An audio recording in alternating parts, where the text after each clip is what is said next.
Hi, my name is Father Robert. I'm here at Saints Anne and Joachim Catholic Church, and I have with me today Larry and Patty Zahradka. Glad you're able to join me today for this little conversation. We're doing an interview about this book we've been praying with over the past 33 days.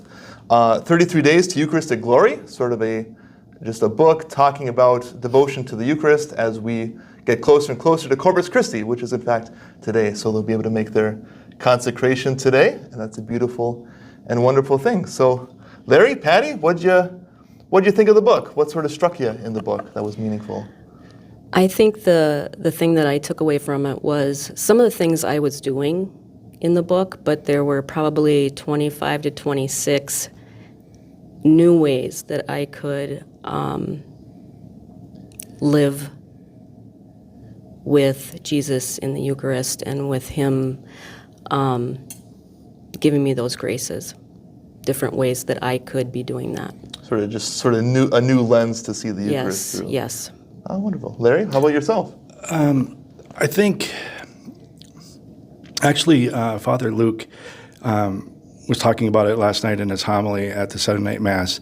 And I want to say simple, but the mysteries of faith, that's what our faith is.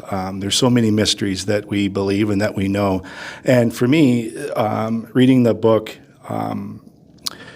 confirmed that Jesus is in fact in the Eucharist, that it is faith, but there's also enough science for those people that with some of the signs that they've seen in the body and stuff like that. And for me, just the thought of Jesus is in every tabernacle, in every altar, in every church in the world, equally, big or small, is pretty incredible. And just that reminder, for me, kind of solidified the importance of the Eucharist and being in a state of grace when receiving Eucharist, and how we live it every day. Oh, that's wonderful. Yeah, you're exactly right. All those tabernacles across Fargo, all those tabernacles across North Dakota, all those tabernacles across the earth where Jesus is present. He said, "I will remain with you always," and He is definitely doing that in the Eucharist. And in like in reading the book, and Matthew Kelly saying, been doing it for over 2,000 years, right, is also pretty incredible too. Right. And in that it's still happening today. As Mass goes on downstairs, everywhere. It is just a pretty incredible thing to believe as a Catholic. So after praying with the book, what's one thing that sort of changed in you or your particular devotion to the Eucharist? Being brought up as a Catholic, I feel like I have taken a lot of that for granted. And I feel, breaking open and starting this book really became, for me, I believed that it was truly the body and blood of Christ, but it really brought Him alive. And I never really thought about, we were doing an adoration before, but there's been, some times where after work I would stop in, just drop in, because I wanted to be closer to God, talk to Him about my day, and I knew He was truly there, present. I would agree 100% with that. Again, being raised Catholic, unfortunately, I think maybe you take it for granted, or you just go through the motions, of just going to Mass, on Sundays. But reading the book, and as Patty said, going to adoration, taking a much more sincere, I can't think of the word, just a more sincere attitude that to be in a state of grace when receiving the Eucharist, paying attention to what is being said and done, at Mass with the priest, raising the cup and the bread, up, asking for when it gets to be changed into the actual body and blood of Christ. So it's just, for me, a good reminder, again, of what is truly happening, and as a true faithful Catholic that This, in fact, is the body of Christ, and it's not to be taken lightly for what he did, 2,000 years ago. And also paying attention to what I'm doing during that time, that I'm not, looking at the person over there or thinking about other things, that I'm really mindful of exactly what's happening. Right, just having that awareness, I think both of you spoke of this is truly happening right in front of us, sort of let the thoughts in our minds sort of pass away, just to really recognize there he is. And that's so much just what matters there. Absolutely. There's Jesus. One thing I was going to say, interesting story that I heard, or comment that I heard from a dear friend of mine, that at adoration, that you have an opportunity to be with Jesus for an hour or longer if you wish. But, Patty and I we have a meeting with Jesus, once a week.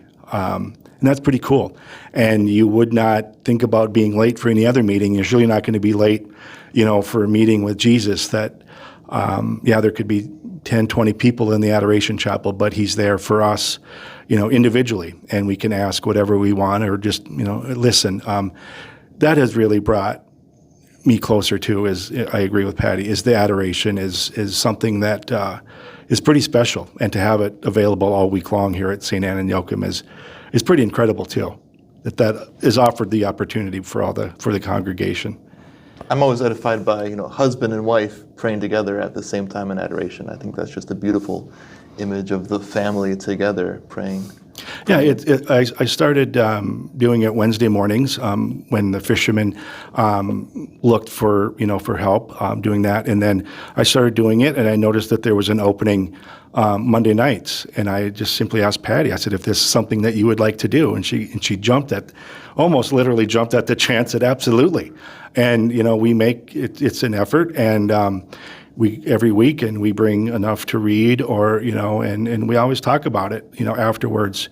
And sometimes we admit that we could have done better, that we weren't fully, ingrained in tune to where we should have been, and I think that's something to recognize too, that we're not fully present, and that our thoughts maybe wander, but we ask for the grace to bring it back. And and you actually said it, Father Robert, in one of your homilies, that that's Satan talking, saying that you didn't do a good job, right. That you failed.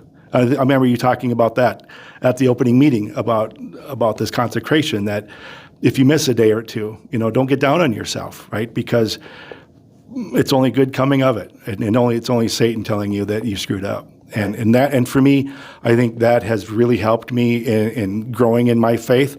That if I do miss a prayer, or maybe tend to nod off a little bit at the 7 a.m. adoration on Wednesday mornings, that not that it's okay, but it's okay, right? Because as long as you're cognizant of it and you don't make a habit of it, you're in a good space. And we have a good shepherd that just loves you. Absolutely. And he's not going to attack or accuse. He's just going to draw you ever closer to him. Absolutely. Amen. Absolutely. Well, Larry, Patty, thank you for joining me for this interview. Like I said, we're praying with 33 days to Eucharistic Glory. If this is certainly a good book to do in terms with Corpus Christi Sunday, but it can be started on any day or ended on any sort of feast in the life of the church. So something that a lot of parishioners have really enjoyed, a lot of parishioners have really prayed well with, and so if that's something you're interested in, you can find this on Dynamic Catholic's website.